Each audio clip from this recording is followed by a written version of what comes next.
ভাবুন তো, যার পিতা স্বয়ং আলোর দেবতা সূর্য, তারই পুত্র কিভাবে অন্ধকারের অধিপতি হয়ে উঠলেন। এ যেন আমাদের ব্রহ্মাণ্ডের সবচেয়ে বড় পরিহাস। যখন শনিদেবের জন্ম হয় তখন পিতা সূর্য তাকে কোলে নেওয়া তো দূরের কথা, নিজের সন্তান বলেই স্বীকার করতে অস্বীকার করেন, একমাত্র কারণ তার গায়ের রং কালো ছিল। অথবা হয়তো সূর্যদেব এই নবজাতকের চোখে নিজের ধ্বংসের ছায়া দেখতে পেয়েছিলেন। শাস্ত্র সাক্ষী, নবজাত শনি যখন পিতার মুখে এই তিরস্কারের কথা শুনলেন, ক্রোধে তিনি চোখ খুললেন।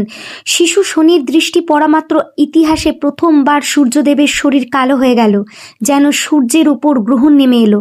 তার রথের ঘোড়াগুলো স্থির হয়ে গেল। এটাই ছিল ব্রহ্মাণ্ডের প্রথম সংকেত।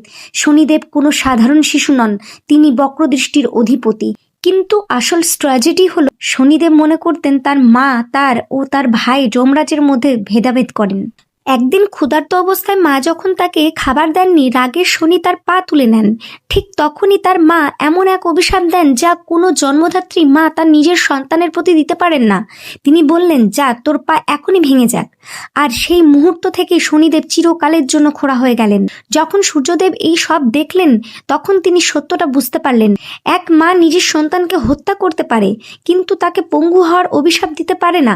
সে তোমার মা সংজ্ঞা নন, সে তার ছায়া দেবী। পিতার ত্যাগ আর মাতৃবঞ্চনা, এই গভীর যন্ত্রণাই শনিদেবকে দণ্ডাধিকারীতে পরিণত করেছিল। তার বিচার কতটা কঠোর তা জানতে চাইলে লঙ্কাপতি রাবণকে জিজ্ঞাসা করুন। রাবণ শনিদেবকে তার সিংহাসনের নিচে উল্টো করে ঝুলিয়ে রেখেছিল, যাতে শনির দৃষ্টি তার ওপর না পড়ে। কিন্তু হনুমানজির সাহায্যে শনিদেব যখন সোজা হলেন, তার একটিমাত্র তির্যক দৃষ্টি রাবণের ওপর পড়তেই পর মুহূর্তে সোনার লঙ্কা ছাইয়ের স্তূপে পরিণত হয়ে গেল। আপনি যদি শনিদেবের ভক্ত হন, তাহলে অবশ্যই কমেন্টে লিখুন, জয় শনিদেব।